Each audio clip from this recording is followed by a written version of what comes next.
Hey there everybody, welcome back to another one of my budgeting videos. I've actually recorded this budgeting video twice already and I am going for a third time to try to make it a little bit more coherent, cannot talk, and also a little less rushed sounding. I have a friend visiting from out of town. They are staying with me. They are out right now so that I can do some recording, and I just sort of let the pressure get to me and I was fumbling my words and talking too fast and things weren't making sense and I didn't have all the math completely figured out when I sat down to record. And as a result, I feel like the videos that I did are not very good. So I'm gonna try to redo it. Now, unfortunately, of course, it is all written out. So I'm just gonna go over it with you and explain what's going on with my budget.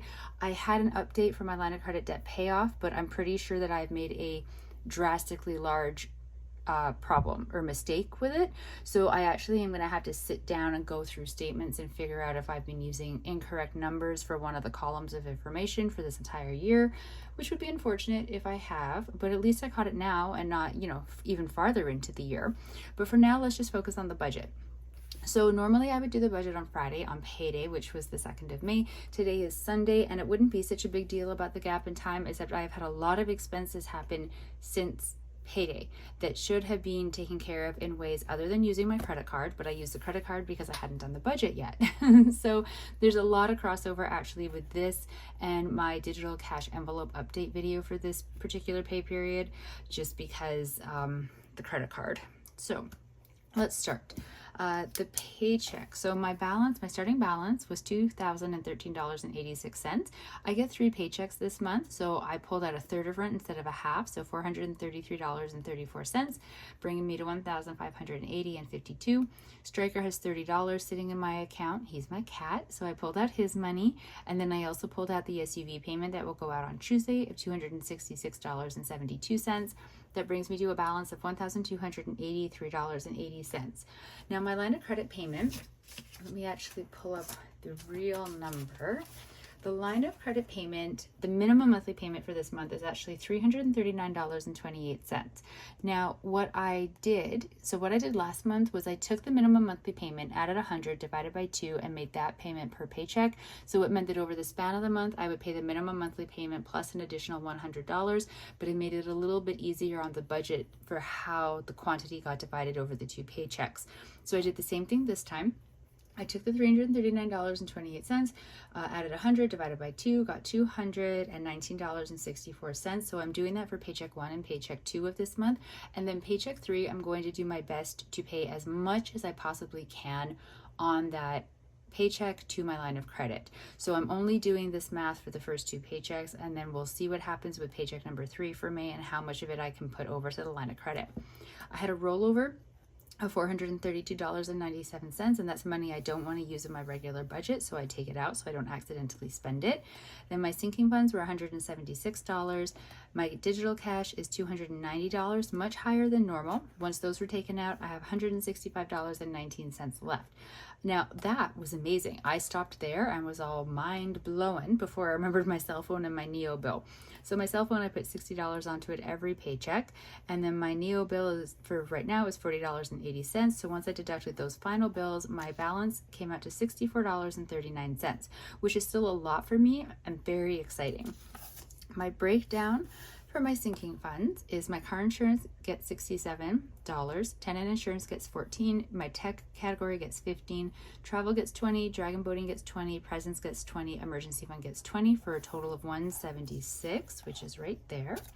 And my cash envelopes, Stryker, the cat, gets $30, grocery gets $120, miscellaneous $40, fun $80, physio for this time $0, transportation $20, which comes to a total of $290, which is right there.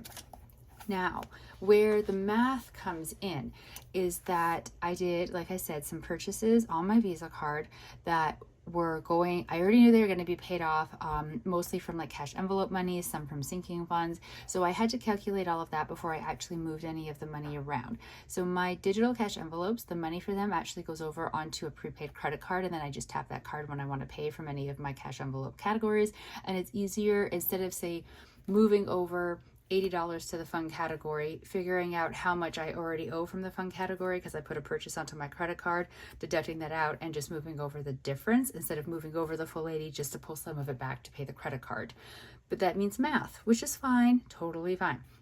So on the Visa, the total charges from the Dragon Boat Sinking Fund is going to have to pay for parking. So I paid $10.30. Then I had to extend it for $1.30 more. Then from groceries, it's really grocery and household. So I had 4 charges. 16.32, 26.50, 15.67, and 23.99. This is Superstore. This was face lotion from Shoppers Drug Mart. These 2 are Odd Bunch. Present category, I bought something for my brother for $82.01. From the fun category, the friend that's visiting, we went out for dinner for $27.25. Miscellaneous, I posted something to my mom. It cost $20.99. And Striker, this is really just a reminder for me. He had $30. I paid $26.88 to buy litter, so that's leaving him with a $3.12 balance. Let me just grab this. You will have seen, I don't know the order I'm putting videos up, but in the digital cash envelope update, you'll see this as well. So the grocery category, I should move that there. The grocery category, like I said, was supposed to get $120, but after all of like the expenses and whatnot are taken care of, I am actually moving over $30.22. Fun, instead of moving over $80, I'm moving over $52.75. Miscellaneous, instead of moving over $40, I'm moving over $19.01. Transportation, instead of moving over $20, I'm moving over $17.99. Those get more in-depth explained in the digital cash envelope weekly update video. So if you're interested in that, feel free to watch that if that one hasn't gone up yet when it comes up. But like I said, I don't know the order of things yet. But that is my budget so far. So I have a remaining balance of $64.39, and I was trying to figure out what I wanted to do with that because it's quite a lot of money for me. So part of me was thinking I could do maybe even just like a tiny bit of an extra payment onto the line of credit since I'm always trying to pay that off. But then I am keeping in mind that my friend has only been here since Thursday night, and I am already wildly destroying my budget in order to keep up with things because of course I need to spend more for groceries. They want to go out and do things. I'm quite content, say like on today, to have like gotten up, have a lazy day inside, make something from the food I already own, sit and do my videos, maybe watch some TV, have a zero cost day. But I feel obligated to try to like find things to do with this person that's visiting. They're my friend, so this isn't like it's a hardship, it's just a hardship on my budget. And they suggested on Friday when I finished work, because they just sat quietly around while I was working. I live in the smallest apartment ever. So then they were like, do you want to go out for a walk or something? And I was like, yeah, sure. But then I was like, you know what? I need to eat something. It's my dinner time. I've been up since 5:30. Let me eat a protein bar. But then they changed it to why don't we go and find something to eat? And I didn't feel like being like, well, I haven't done my budget yet, so I can't really go and spend money. So then we went and spent money, which is where the money in the fun category came from, the charge. So my budget is going to be in serious danger, I think, for the entirety of their visit because they didn't really make many plans for while they're here. They're playing it day by day, but that means that every day I'm sort of like, so what are you doing? What are you going to get up to? And pretty much every day so far, they've been like, nothing. And then I feel like it's falling on me to keep them entertained.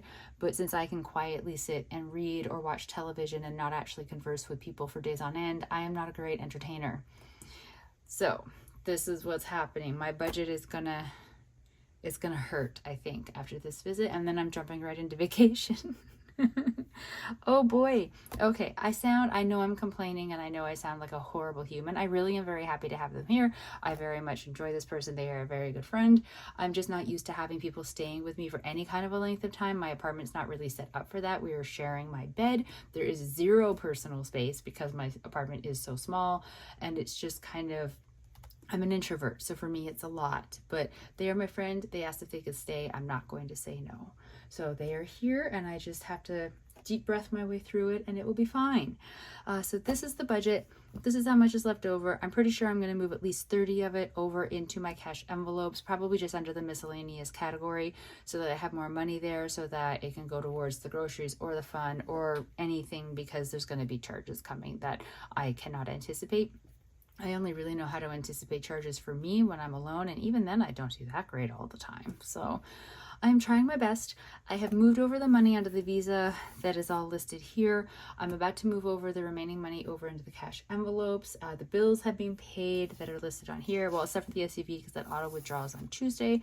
So everything is actually going fairly well now that I have it all sorted, except for the error that I made on the debt payoff tracker for my line of credit. So I need to go back over all of the statements for that to see if I did make a mistake or if I'm just doubting myself now because I'm very stressed and looking at things too quickly.